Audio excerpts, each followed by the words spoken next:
ایک دفعہ یہودیوں کی عورتوں نے شرارت کی کہ حضرت فاطمہ کو بلاتے ہیں اور ان کی غربت کا مذاق اڑاتے ہیں، معاذ اللہ ثم معاذ اللہ۔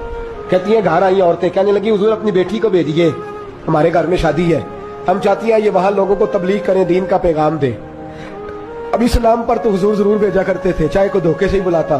میرے حبیب پاک صلی اللہ علیہ وسلم نے کہا فاطمہ جاؤ۔ حضرت فاطمہ کہتی ہیں ہاں تو کر لی، پر میرے وجود پہ کپڑے پھٹے ہوئے تھے، کئی جگہ پہ پیوند تھے، اور مجھے پتا تھا یہ عورتیں کس مزاج کی ہیں۔ فرماتی ہیں میں نے نہ، حضور نے کہا تو میری آنکھوں میں 2 قطرے آنسوؤں کے آ گئے۔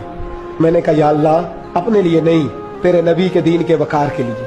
یا اللہ یہ عورتیں یہ بڑے برے خیالات اور نظریات کی ہیں، یہ مذاق اڑائیں گی دین اسلام کا، مہربانی فرما، نظر کرم فرما۔ حضرت فاطمہ فرماتی ہیں ابھی میری بات بھی مکمل نہیں ہوئی، رسول پاک پھر تشریف لے آئے اور فرمایا فاطمہ کیا کیا سوچ رہی تھی، کیا کہہ رہی تھی؟ کہ حضور کوئی خاص نہیں۔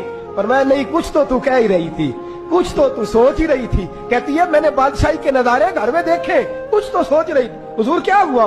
فرماتے ہیں حضور نے چادر مبارک کھولی، اندر سے جوڑا نکالا۔ فرمایا پتہ نہیں تو نے کیا سوچا ہے، جبریل جنت سے جوڑا لے کے